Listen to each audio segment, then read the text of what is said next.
showing up Friday before a long weekend, so hopefully I don't put you to sleep. Let's see. Thanks very much to Wendy for this opportunity. Wendy was the one who suggested something along these lines could be of interest, so very much appreciated.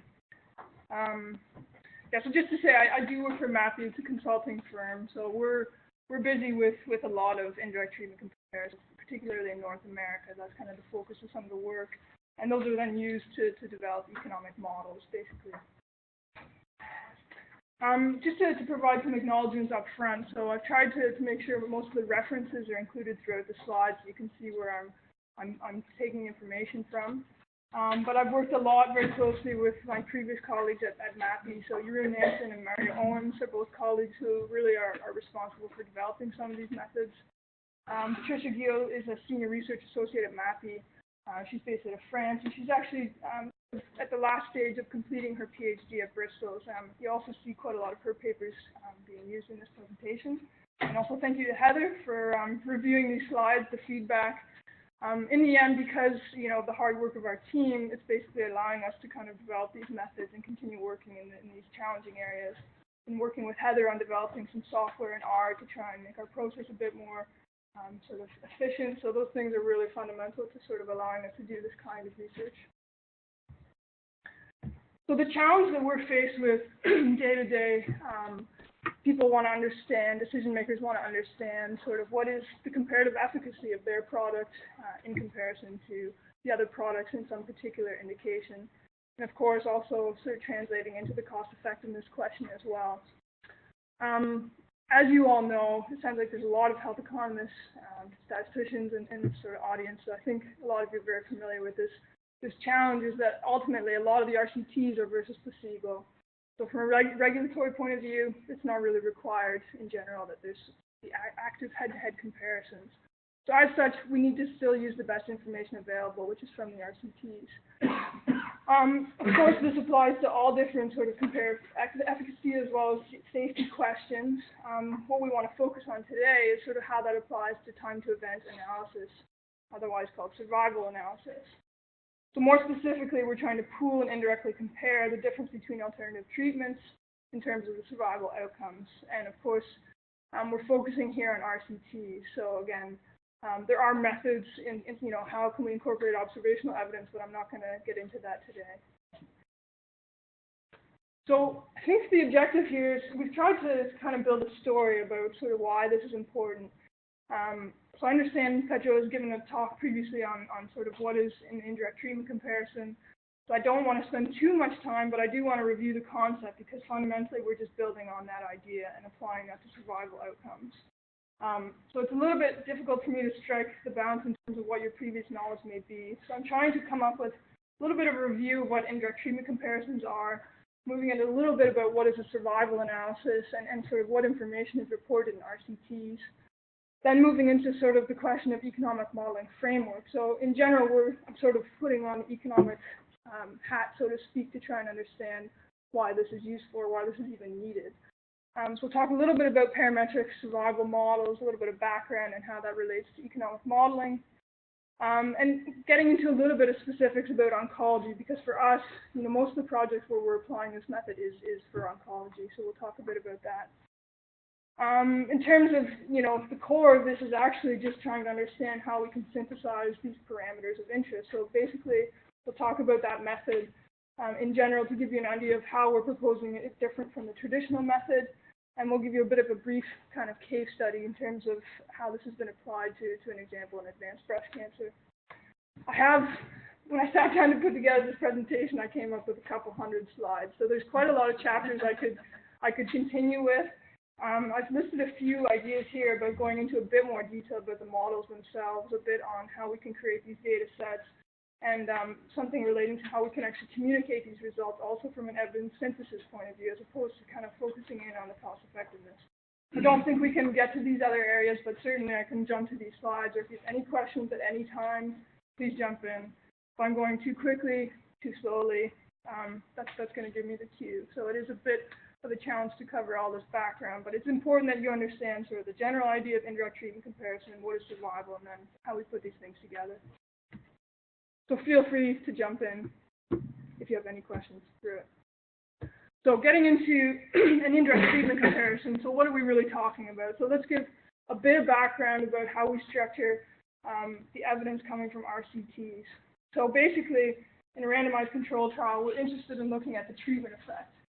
So at the bottom here, we have our study effect. So let's say we're looking at a placebo-controlled trial with one active comparison, so treatment A versus, or treatment B versus A in this case. We have our study effect. So that's any kind of prognostic factors will relate to this study level effect. And that's what we're modeling here based on what we call mu.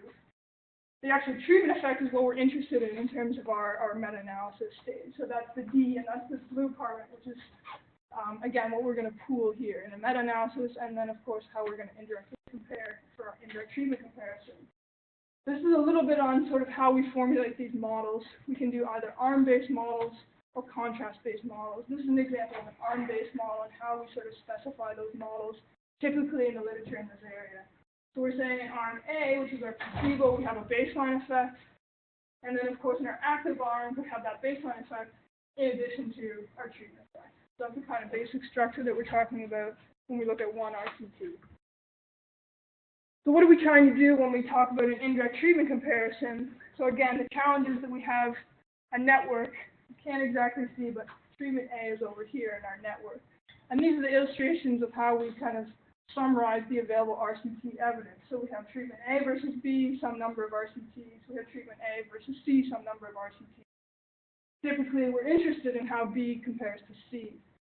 So obviously, that's where we need to have this indirect treatment comparison in this particular network of evidence.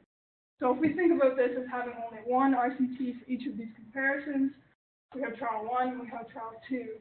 So again, the blue and the red are the treatment effects in comparison to placebo in each of these trials. So the whole concept around this is that if we focus on this difference measure, the blue and the red, we can simply look at the difference between these in order to understand how much better is treatment A as compared, treatment B as compared to treatment C. So effectively here, that's the entire concept of indirect treatment comparison. We're saying blue is this much better than red. And the idea here is we need to focus on the difference measure in order to come to that. So what started it all was kind of this idea by Boucher and this fundamental relationship between these difference of differences. And effectively, this is the key reference in the area, but we can also go beyond that and sort of expand into an indirect treatment comparison into a network meta-analysis for any network of RCTs.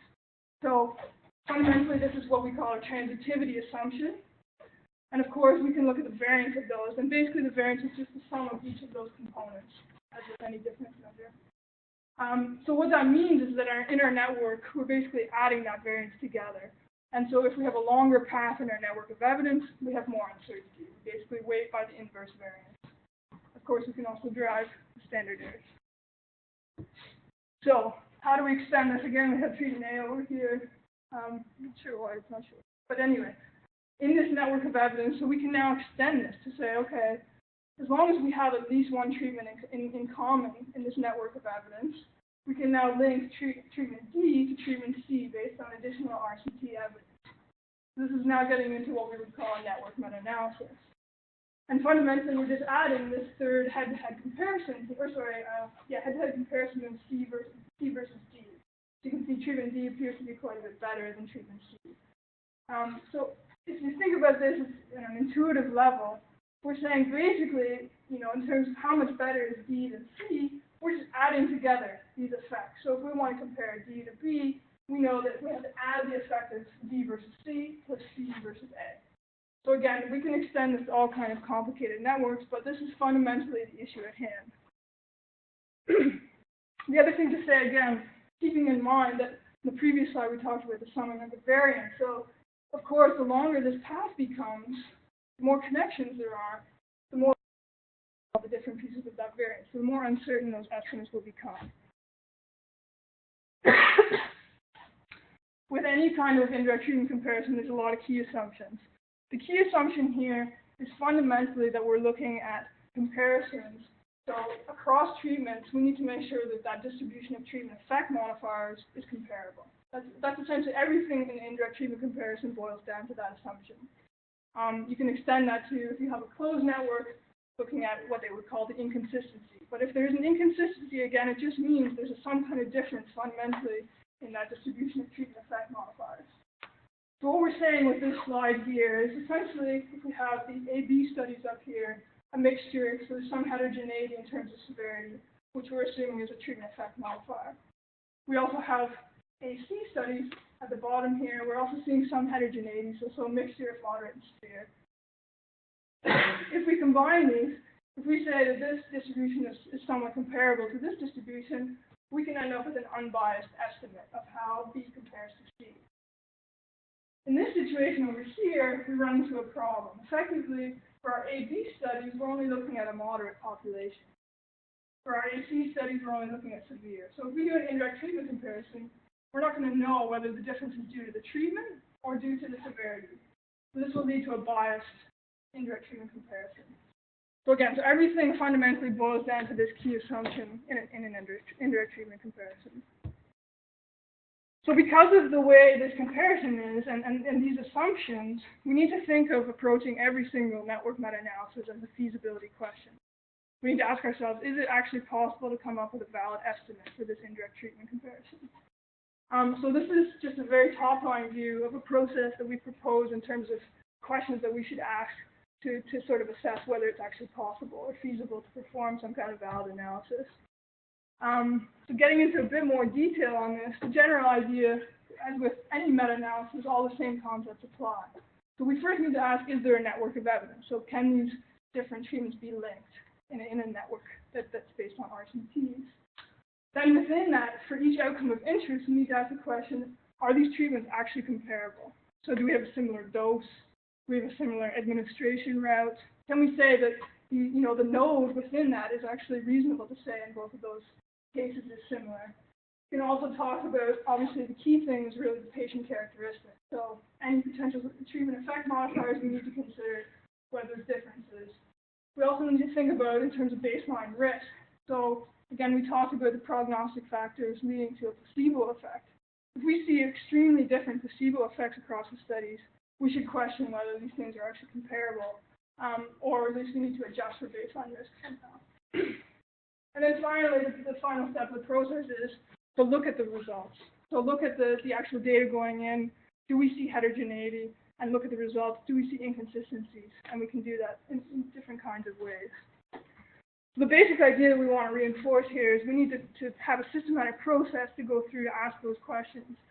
And depending on what we find, we can take different approaches. So we can either adjust for that analysis if we find that there's differences in treatment effect modifiers, or we can look at subgroups, possibly if that data is available, or potentially if you have individual patient data, or we need to come to the conclusion that it's simply not possible based on the available evidence. Shannon, can I ask you a question? So if you want to apply this framework to example extrapolating adult literature on findings in pediatrics, because there's no clinical trials, which one of those four boxes would you consider that?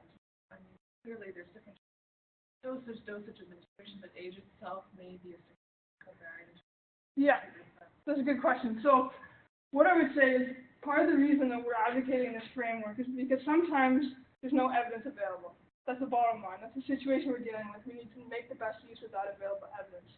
So part of this process could be that you end up finding that there are differences in treatment effect modifiers, but you're still going to do an analysis. So you either want to adjust for those things, or you want to acknowledge somehow that we can't adjust for those things, and this is a really serious limitation. You may continue with that analysis, but it basically just implies that we want to have a transparent process. Any other questions so far? Everyone's still awake, that's good. So as I said, we can of course adjust for treatment effect modifiers, and the way we can make those adjustments depends on what data we have available to us. So if we look at this for you just for a second here, we're now looking at an indirect treatment comparison of A-B studies and AC studies. So if you think back to that very simple indirect treatment comparison network, and we're talking here about doing an unadjusted analysis. So here we have 3 studies comparing A-B, and we have 3 studies comparing AC. So as you can see, we're plotting this based on some covariate. Let's call it age, just for the sake of simplicity. And we have our treatment effect here in terms of log odds ratio. So basically what we see is that these A-B studies the treatment effect seems to be better, right? We have a lower log odds ratio, whereas in AC studies seem to have a worse outcome for those patients who tend to be older. So it seems as if there could be a problem with this indirect treatment comparison. So if we just take the average effects for each of these things, obviously we can do that indirect treatment comparison. Ideally, we would want to adjust for these differences. So we can do that based on aggregate level data. So we can basically we can add a treatment by covariate interaction into our model. And we can try and adjust for those things. But the risk here is that oftentimes we're only dealing with average values published in each RCT. So we don't necessarily have access to the individual patient data. So when we do this kind of adjustment, we have to keep in mind that it's possible we're not making the correct adjustments. So it's possible that if we actually had access to the individual patient data, we would see a different relationship on the individual patient level as compared to what we're adjusting. So we just keep in mind that we can do these adjustments, but you have to be careful. There's a risk of ecological bias. And obviously, if you have access to the IPD, things become a lot more valid. And that's what we're showing here, is basically just extending the saying that if we have access to that individual patient data, we can now make a better adjustment, and we can project that effect to an average age, let's say, where things are now considered to be more comparable. So we're basically adjusting our indirect treatment comparison, and you can see that as compared to an indirect treatment comparison that wasn't adjusted, we end up with a different answer. Yeah. What if you have partially the information on some of these studies on patient level data? Could you somehow extrapolate the... Absolutely. So I actually have some slides at the very end talking about exactly that. So the situation we're faced with oftentimes is we have access to individual patient data from one manufacturer from their trial. The other studies are coming from a systematic review. So there's actually a paper now that illustrates this concept of effectively you can use the individual patient level data you have to estimate the relationships for those treatment effect modifiers and extrapolate that to the aggregate level data. The key assumption there is that that this is going to be consistent across these different treatment effects. So if you have data from A versus B and you're extrapolating to B versus C, you have to assume that that's going to have the same effect. So it's possible, it just introduces more assumptions, right? Any other questions? Okay, so just to give a bit of background now, so now we've kind of gone over the general concept of indirect treatment comparison, getting more into, okay, what is a survival analysis? And forgive me if I'm starting from the very basics here, and maybe this is really obvious for many of you, but I just want to make sure that I don't jump too quickly ahead. So just starting out, what is reported in a clinical trial? Let's just start right there. Generally speaking, we have a Kaplan-Meier curve. Sometimes we have the number of events. Sometimes we have the median. So median, 50%. What is the time at which 50% of the patients are alive? And we often have the hazard ratio.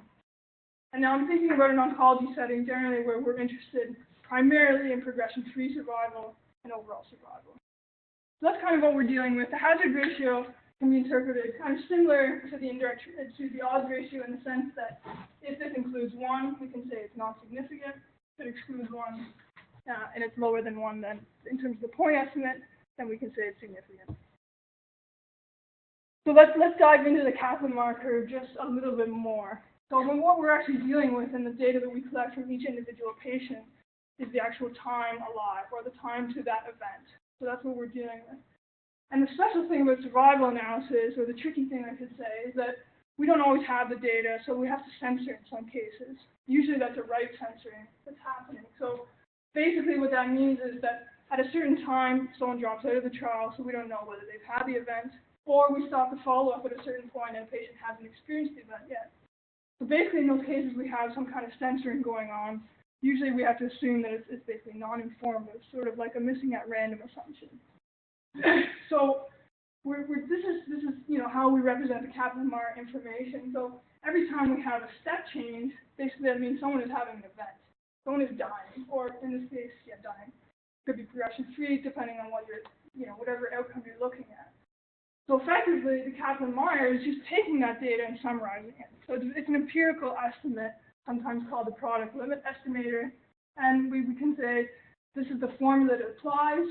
So we can look at the difference between the number of patients at risk at the beginning and the number of patients who have actually had that event, and continue multiplying those conditional probabilities.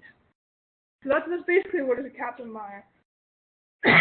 Just emphasize that whole concept. If we have individual patient data, we're essentially rank ordering the survival times. We're asking the question, at which point did they fail? So if this person failed at 0.14 months, for example. And in some cases, we have a censoring event happening. So again, the next part about this Kaplan-Meier estimate is that we're accounting for the censoring by reducing the number of patients at risk.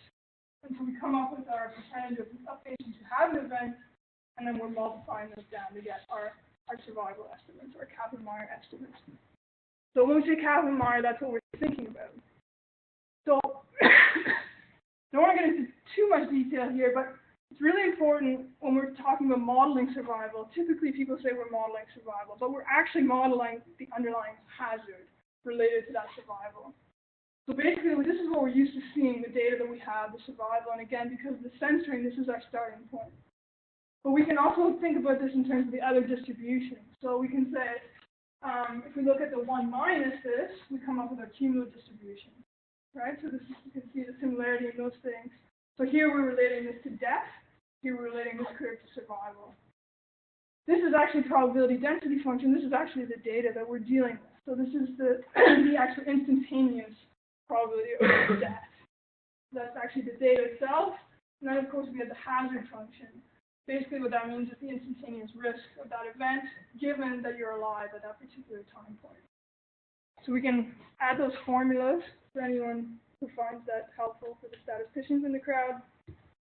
And we can also talk about how these things relate to each other. So it's important to keep in mind the survival function is the data that we have, and we're relating this to other things in order to perform our analysis. If we think about survival, it's ranging from 0 to 1. Time is ranging from 0 to some infinity, let's say, so it's just positive. So effectively, we need to make sure that we're modeling something that's going from positive infinity to negative infinity on both axes. So you can also think about it from a modeling standpoint. We need to keep taking the derivative, or the ln of these things until we end up with something that's positive on both scales. So if we take the ln negative ln, that's actually something called the cumulative hazard. So we can think about how the cumulative hazard, we take the derivative of the cumulative hazard here. So again, when you think about jumping to hazard, we're talking about death, so we need to have a negative here. And if we take the derivative of our cumulative hazard, we come to our hazard function. So hopefully I'd rather, if this is too crazy, maybe it's too simple, or the other end of it is too crazy, just keep in mind that when we're dealing with survival, we need to make some transformations for our data, and ultimately, in most cases, we're analyzing the hazard itself. So we need to go between these functions.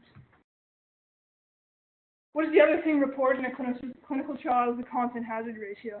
So generally speaking, this is based on some kind of Cox proportional hazard model. So we're coming up with an estimate of that treatment effect, which is the hazard ratio. The thing with the Cox proportion that's nice is that we can actually manipulate this such that we end up with just focusing on the difference, and we don't need to actually explicitly model the baseline. So we're just looking at the hazard ratio. So that's good for a clinical trial context, but there is an implicit assumption here, which is that if we look at the log hazard, it's actually constant over time for this comparison. So that's the hazard ratio. So in this case, you can see the log hazards are crossing each other. So that means we actually are violating that assumption. What we would want to see is if it was a constant hazard ratio, these things would be parallel to each other over time. So anytime we were looking at this kind of model, we're implicitly making this assumption that this is valid, that these are proportional over time. We can assess this assumption by taking what I said before, which is the negative ln of the survivals. And we can come up with this kind of comparison for these experimental versus the control arm. What you can see from here, you can ask the question, are these parallel? Well, here seems a bit strange, but here, generally, fairly parallel. So in this case, you may say it's actually valid to have this assumption, but it's not straightforward to come to whether this is really the case. And there's different tests you can do to look at the residuals and all kind of things, but in some cases, we avoid people are not necessarily testing this, which is important to do. In other cases, it can be difficult to actually illustrate that this assumption is valid. So that brings us to the next point. So now we've talked about the indirect treatment comparison. We've talked about what is survival, what is hazard, and basically what's reported, which is Kaplan-Meier and hazard ratios. So if we think about this from an economic modeling standpoint, what we're really interested in an economic model are the expected effects. When we say expected effects in terms of a survival outcome, we think this is being the overall survival. We're looking at the area underneath the curve. That would be the expected overall survival. What we're given in terms of our RCT is actually just a Kaplan-Meier, but we don't actually know, in most cases, what happens at the tail of this curve. So we need some kind of way to fit a function in order to extrapolate this function. So that's the entire need for having a parametric model. In this case, we're just looking at one treatment, let's say, the placebo effect here. We also need to keep in mind that ultimately we need to have two models in an economic model. One for our baseline effect, the placebo. We need to have one for our treatment effect. So although these are separate models, so it's important to have you could have for your placebo, this could be coming from a single RCT, could be coming from some registry of data that's local to the question that you're asking, could be coming from any number of data sources to inform that baseline natural history process in your economic model. Our treatment effect is generally coming from these RCTs and the indirect treatment comparison. So although these are two separate models, we also need to keep in mind that these should align with each other because we need to apply this treatment effect to this baseline effect in our model. So basically, typically, what we'll talk in the next slide was typically done. So my colleague, Patricia, wrote this paper basically talking about the parallel universes of efficacy and cost effectiveness. So she did a review of models in oncology based on NICE, and she asked, how was the evidence synthesis done, and how was this actually modeled in oncology? And what she found was, all the RCTs are basically reporting the efficacy based on this cost regression, typically. And typically, each of these models is based on some kind of parametric model for the baseline effect, so for placebo, let's say, and then we're applying a constant hazard ratio to that effect. So what the interesting thing is that these models never align. We're never actually directly using the models provided here in our economic model. We're always having to fit some kind of parametric model. And she also reviewed which types of parametric models were used in economic models. So you can see that depending on which type of economic model, but in general, exponential, Weibull, these are the most commonly used ones. We also have Gompertz, log normal, log logistic. And basically, she also assessed, how did they pick this model? Generally, it was not well rationalized. There wasn't a lot of evidence to support it, but in some cases, they checked the given to fit. And then they also assessed, the question of how often is the cost regression or the proportional hazard assumption being actually tested. A lot of the time, it's not being assessed. So that's where we started to question whether it should be and what the implications are. So when we think about parametric distributions, this slide is not meant to scare you to death, but somebody has taken a lot of time to think about how these things relate to each other. The interesting thing is here, and of course, all these things are ultimately related to each other, and I've just highlighted here some of the functions that are most commonly used for these kind of survival analysis in the economic modeling framework. And what we're proposing is actually a method which basically brings together a family of models called the fractional polynomial models. And this is the basic idea here, is that within these family of fractional polynomial models, it contains all these other models. So it contains as a special case the Weibull, it contains as a special case log logistic, it contains the exponential, et cetera, et cetera. So effectively, this is the model that we're proposing in order to test which alternative models could be fit to the data. And what we're doing is we're actually varying the power here to different. So we're picking a set of values that have been proposed previously, and we substitute those in and we test for each one. So putting -2 in here, how does this fit the data? If we use a 0, that actually turns into a log time. So that's where the Weibull comes from. If we use a 1, that's actually related to our Gompertz model. So this is what we're proposing, and this one here is called a first-order fractional polynomial. We can make this even more complicated, saying a second-order fractional polynomial. So effectively, we're adding in here another component to this model to make it even more flexible. So that's a general idea. And why don't we explicitly estimate this thing? In theory, it would be perfect if you could. It's computationally intensive. That's the only issue. So generally, we would start with this kind of family of values to test, and once you come closer, you can, of course, vary that even more.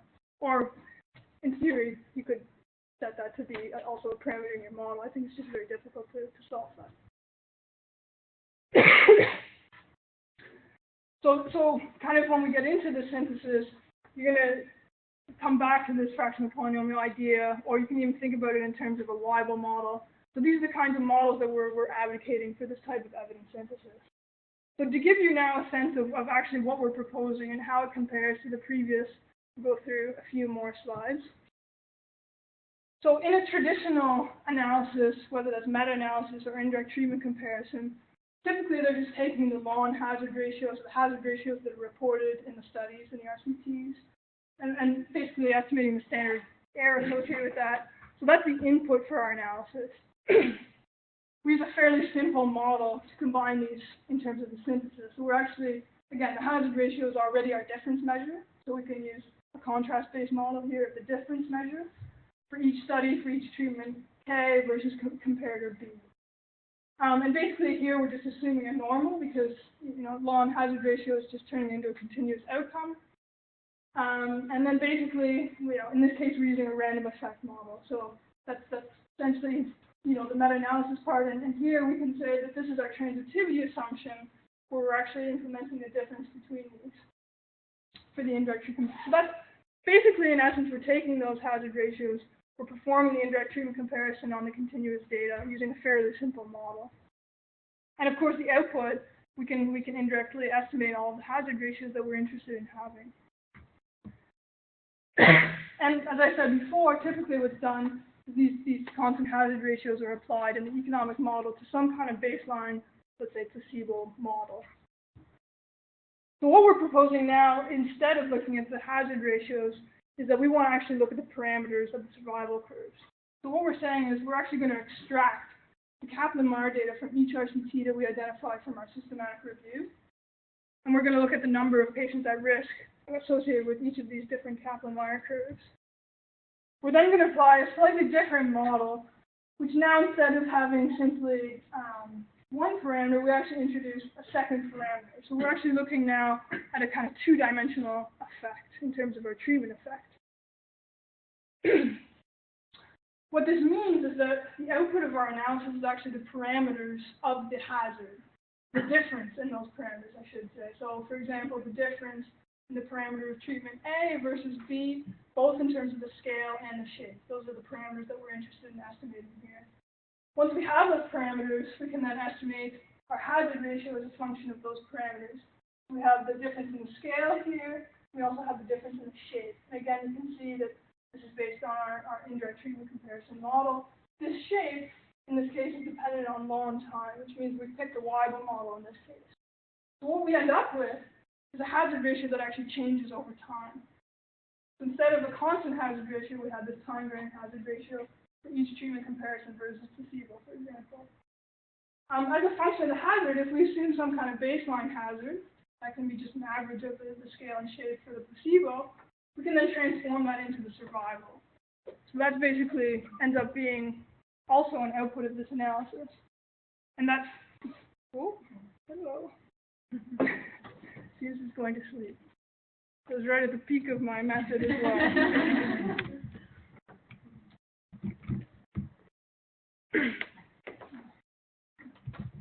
Any questions so far?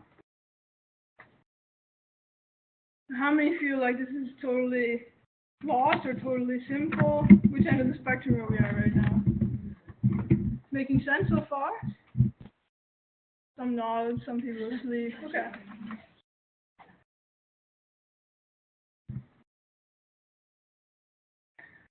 So just to emphasize, the basic idea in comparison to a traditional meta-analysis or indirect treatment comparison where we're looking at single parameter, which we can say is the scale or the hazard ratio that is constant over time, we're now moving to a framework that's more flexible. So we're adding a second parameter to that model, which is the shape, and that depends on time, which is why we end up with this time-varying hazard ratio. So that's the entire sort of purpose of this model is to be slightly more flexible than the traditional approach.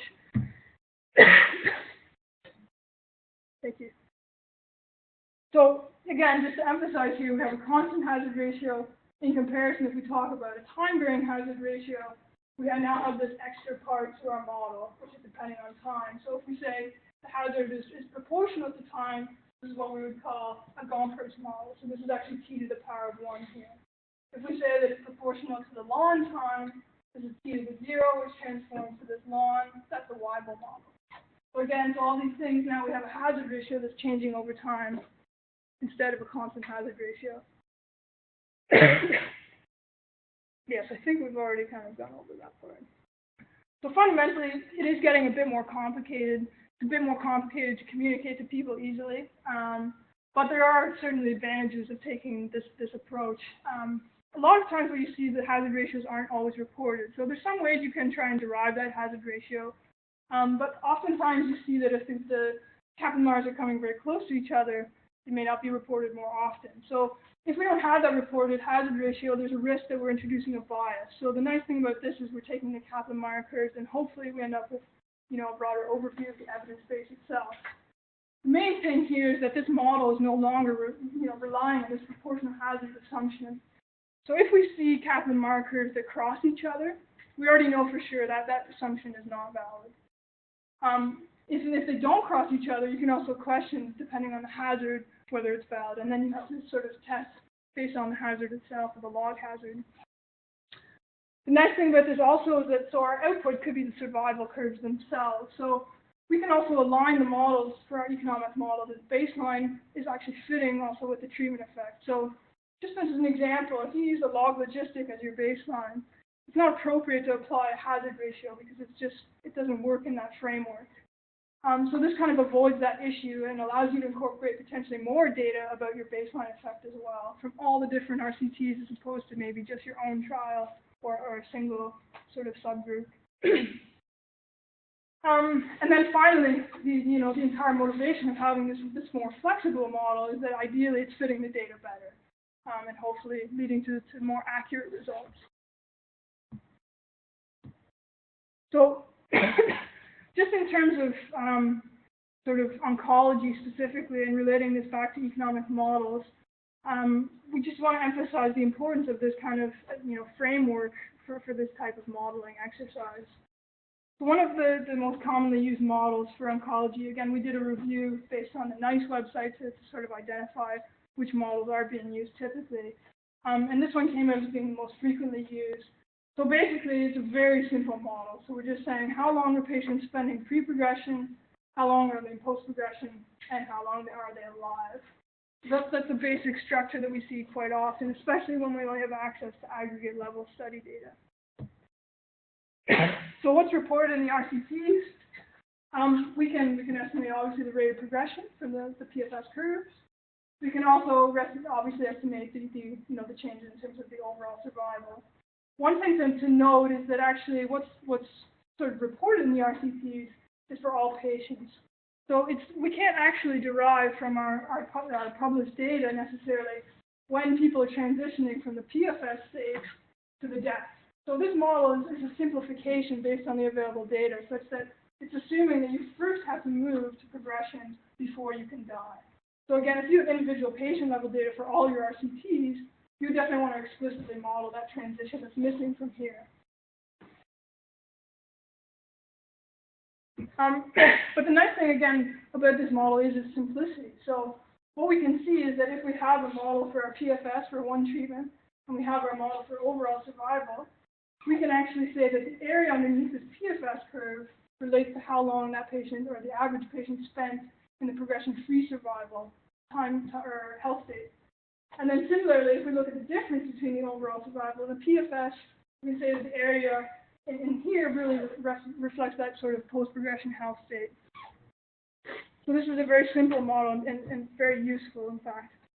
And just to say here that, of course, we can also relate this to the sort of transition probabilities in an economic model. So again, coming from looking at the difference between the survival or the ratio of the survival at the end versus beginning, and again, we want to relate that to the death.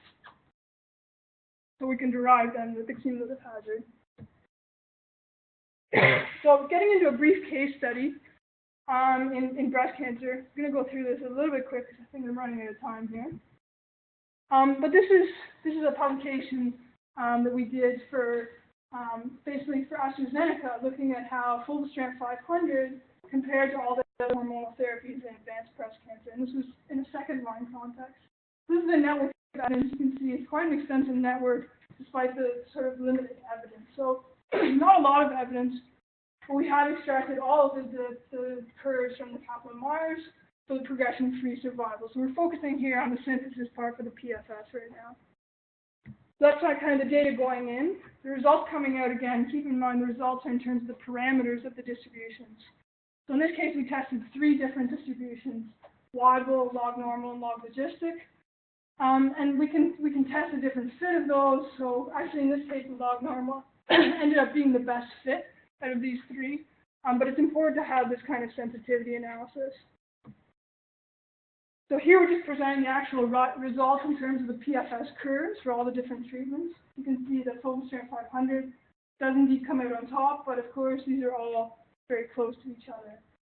We have the credible intervals around all these estimates. We haven't presented them here just for simplicity because of the number of lines. It gets quite difficult to see what's happening.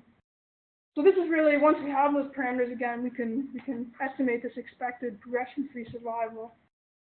It's important to say that depending on which distribution we pick, it's going to have an implication in terms of what that PFS looks like.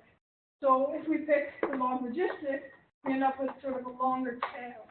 Log normal is somewhere in between, and the Weibull is the one that's coming down sort of the quickest. So you need to be careful in terms of, how does that tail look actually, and how well does the data fit to the data that we have. In some cases, you may have to involve experts to understand whether that kind of extrapolation is really realistic or feasible. So although we have sort of, a goodness of fit test in terms of, here we did a Bayesian analysis, we have our kind of DIC, or deviance information criteria, that's only fitting to the actual data we have. We don't know about the tail, obviously, so that's something to keep in mind.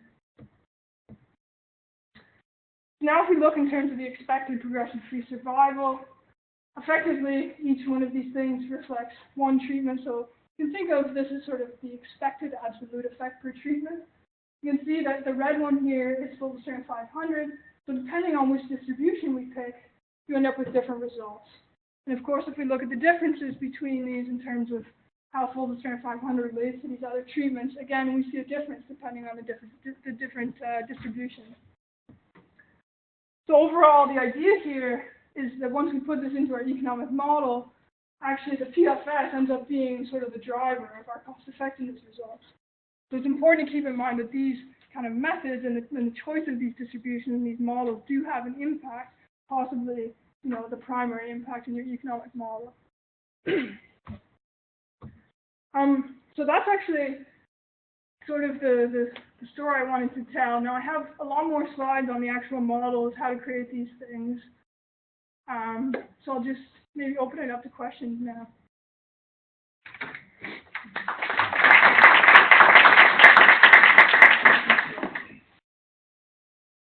I got a practical question. So what kind of data do you able to use this model? Because oftentimes you say published Kaplan-Meier curve, maybe numbers at risk at different times and hazard ratio. Do you need to have more than that? No, so the basic requirement here is actually just a Kaplan-Meier and the number at risk. Yeah. So the number at risk allows us to understand the uncertainty. So you can actually fit the Kaplan-Meier without that, but you're left at sort of taking the initial sample size and multiplying that forward. So you're kind of assuming there is no censoring in a way. So that's yeah. So numbers just tells you whether maybe count smaller group could count the number of drops, but yes, you never know whether they're deaths or whether they're censored when you say. Correct. So you need that, right? So you're using a binomial of the number of deaths. Yes, so I can actually jump to the actual model here. So the likelihood is actually based on the binomial, that's right. So we're looking at the proportion of patients who had that event, the number, and we're breaking it into small intervals, that's what we're doing. And then we relate each of these actually to our hazard. So this is our link function in the model. So we're saying relating that to our probability here to derive our hazard for each of these small intervals, and then effectively applying that within our polynomial regression model for the indirect treatment comparison. So I can also jump to some illustrations here to give you slightly. Yeah, so here's just illustrating basically how we're breaking this in. So basically you can think about creating the data set in terms of generating a life table data set on the basis of the Kaplan marker. So actually this illustration doesn't show, but basically the number at risk is usually reported, hopefully, underneath the actual Kaplan marker. So we can break this into different intervals. And it's not necessary that the intervals be the same duration. So you can actually make the intervals up front shorter than the intervals later on, so that we have a sufficient number of events in each of these intervals. And the idea there is that so the longer the interval, the longer we're assuming the kind of constant hazard ratio within each of these. So you digitize in the graph, and then. Pardon me? Are you digitizing the graph? That's correct. So there's a software called Digitize It. Effectively, we spend quite a lot of time clicking on these lines. Yeah. Really phenomenal talk, and this is great. Can you just talk briefly about, so it's like hardly a month goes by without, a piece of paper from PMJ or QMAJ or JAMA, where, despite like good peer review, we're trying our best, and somehow the paper gets published without addressing one of these sort of critical back-end. And sort of, what do you see as somebody who's sort of such a good methodologist? That sort of wish they told us Yeah. in the actual means. You know what I mean? Yes, absolutely. So actually, that's part of Patricia's paper, the one I referenced before, talking about these parallel universes. Kind of her conclusion is that it's really important for people to give good information in the RCTs themselves. So at a minimum, we would like to have the Kaplan-Mars with the number at risks. We'd like to have the hazard ratio. We'd like to have the medians, the number of events. And these are all things that are, very easy for people to report. So I would say, at a minimum, these things should be there. And the recommendations now, we're very focused on a UK perspective because most of the models we're developing are sort of initially for the UK. So the guidelines from NICE actually do require that the manufacturers check this proportional hazards assumption. So it is sort of nice in that the recommendations are also moving forward the methodology in a way. Right, and I know that a lot of the journals and journal editors, have checklists that we want for meta now. Yeah. Trying to avoid problems, but it still seems like Yeah, so ISPOR has made some good efforts on the education side of things. My previous colleague, Jeroen, was involved in developing a checklist kind of thing from ISPOR in terms of how we can look at an indirect treatment comparison and try and assess some of these questions. The difficulty is it's just not simple. So as long as you build in the story and understand key assumptions, any decision maker should be able to be critical on it, but you need to have these kind of building blocks in place, I would say. The other thing I could just reference is that, again, sort of having this UK focus, so there's a really good series of papers by Sophia Diaz, who's based out of Bristol. Let me just find where that is. Yeah, so she did a series of papers in medical decision making that are basically kind of taking these decision support unit documents that have been developed by NICE and clearly presenting some of these assumptions. So this paper here I've referenced is focused on talking about how we should develop our baseline risk models and that they should be separate from the actual treatment effect. But she has a whole series related here that talk about sort of the general linear framework and how we can sort of also be critical on these. So one paper specifically is, again, this kind of a checklist idea for decision makers. So I think it's evolving slowly, but there's certainly a lot of education that needs to happen, I would say. Yeah. Have you tried to correct for covariance in that kind of framework? Yeah, that's also a great question. We actually developed a paper specifically extending the model to include a treatment by covariate interaction. So the number of parameters you need to estimate becomes large. Absolutely. So we've actually, so this is just the simple kind of model here that we've talked about. Here we're talking about, again, the fractional polynomial. So that's without the covariate. And then what we do is we just add our covariate estimate here. So it's the same structure as any other indirect treatment comparison model, basically, that we can add in that thing. But like you say, it depends on how much data you have available. So if you're using the Kaplan-Meier curves, you do have more data, so to speak, but we're already fitting sort of a 2-parameter model, which is more than the traditional approach. So we're using that data in different ways. But certainly it is possible, and we can sort of look at how these different parameters actually relate to. So for example, here, what we would suggest as sort of a starting point is generally to go with the simplest model that works. So just putting the covariate actually on the scale effect. And so that's what we've done here, is to relate that to the different interactions. Yeah. In that case, if one drug has different dose, you consider as different treatment for one treatment. It's a great question. So I would say that relates back to kind of our feasibility assessment process in general. Let me just jump to that slide. So again, what we're advocating here is that we go through a careful process to ask this question. Should these be treated as separate doses?